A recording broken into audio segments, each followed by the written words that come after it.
Hello everyone and welcome to There's No Place Like Summer Camp.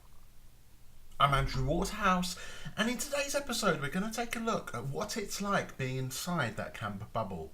So come on into our tent and I'll spill the beans.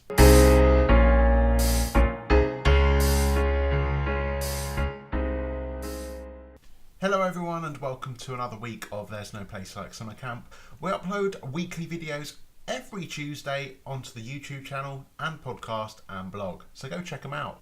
So in this week's episode we're going to be looking at what it's like being inside the camp bubble. It's a reference that I've used plenty of times over the course of all of my videos and podcasts and blogs, but what does it actually mean? So working at a summer camp is a very intense atmosphere where all of this time is spent in one location and you're not really allowed outside of it.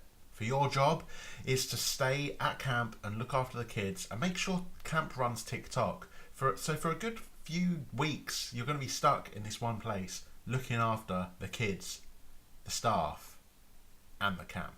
So this can boil into a very intense atmosphere very quickly, and I'm going to dive right in and dip out some of the little tidbits of information of what it's like to work in the summer camp bubble. So first of all, your phone. And of course, when you're outside of camp, your phone is in your pocket at all times. Wallet, phone, keys are the three things that I always check when I'm looking at leaving the house. And when you're at camp, it's no different. But the phone takes a lot more of a priority.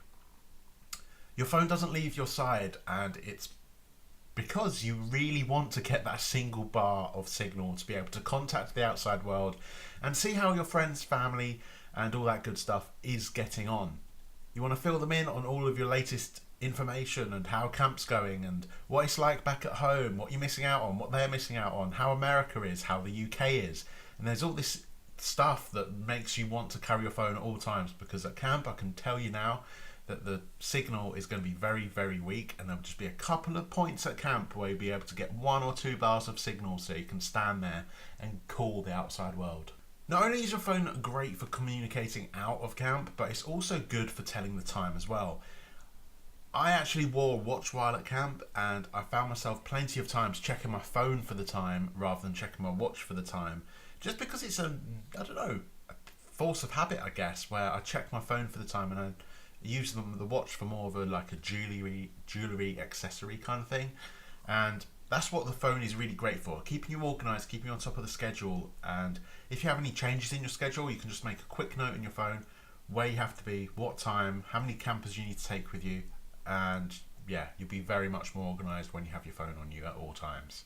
So of course that leads me on to charging, and you've got to make sure you have this charged. One of the best purchases I made while out in Camp America was to go and purchase a portable charger. You can pick them up for about $20 and they'll keep your phone charged at all times. So if you're carrying a backpack with you, make sure to throw in the portable charger with you as well. It will just help in these backup situations where maybe you've used too much battery while the phone's been searching for signal all this time.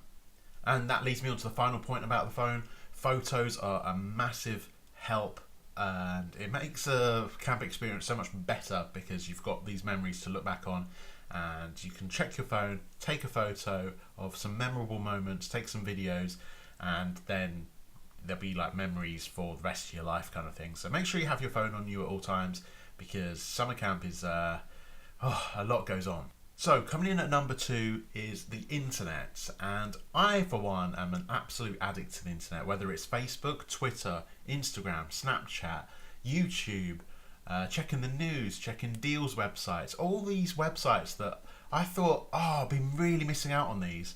And when you do finally get around to going onto the internet at camp, because there will be 1 or 2 places where you will be able to check the internet, you do find out that you haven't really missed all that much. Sure, you can go back and look at days gone by of people's Facebook posts and see that someone got married, someone had a kid, and someone went on holiday. But in the grand scheme of things, it kind of puts the internet into a bit of a perspective, really, where it's more of like a resource rather than a daily thing that you need to use. And I kind of got by without using the internet every day. It was a bit of a strange experience to begin with, but over time, days would fly by where you wouldn't even contemplate using the internet to check anything, because you're not really missing out on all that much, which is kind of surprising. So number 3 in our list is the news, and I don't know if I feel alone in this But I felt that every piece of news that came outside of camp into camp was so much bigger than I thought it would be.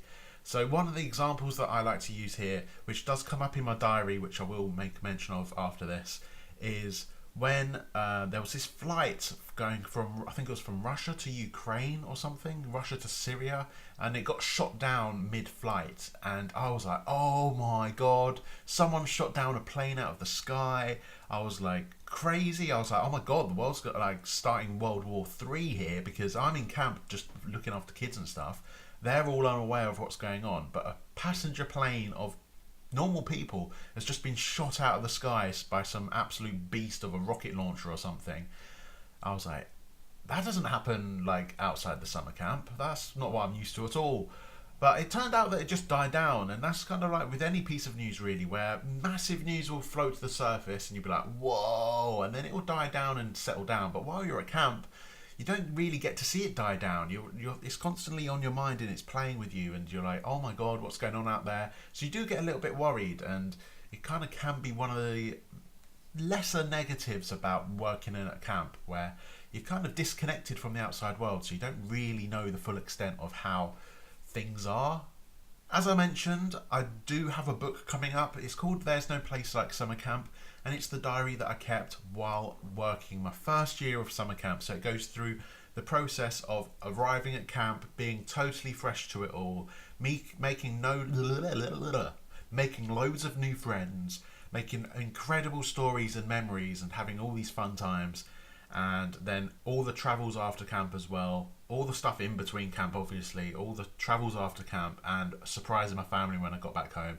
It was a really good experience, which is why I wanted to put it into a diary book, and it's going to be available soon on Amazon and other good websites as well. You can check it out on my website. It's called shop.andrewwaterhouse.com. There'll be a link in the description, or if you're on podcast, you can type in shop.andrewwaterhouse.com. So I hope you do give it a check out. It is really fun read, and hopefully it'll like make you more excited for camp, because it is really good. This leads me on to my final point about what it's like to work in the summer camp bubble. So gossip inside summer camp is absolutely like nothing I have ever seen. Well, there is one thing that I have seen it like, and it's like Big Brother. So I'll give you an example of what it's like at a summer camp. Oh my god, Christy got with Mark, but Mark's with Sophie, and Sophie's with Christy. You can see just from that alone how news can really rile up and rumours start, and it's really funny. Let me take you on to the next scenario. Hey, have you seen Craig around? Hey, what happened to oh, fucking hell. Hey, what happened to Craig? I don't know. I haven't seen him around for a couple of days, actually. Last I saw him was... Oh, my God. He was going to the office. Do you think he's been fired? Because I haven't seen him and all his stuff's gone. Oh, yeah. I remember now. He had a row with one of his campers.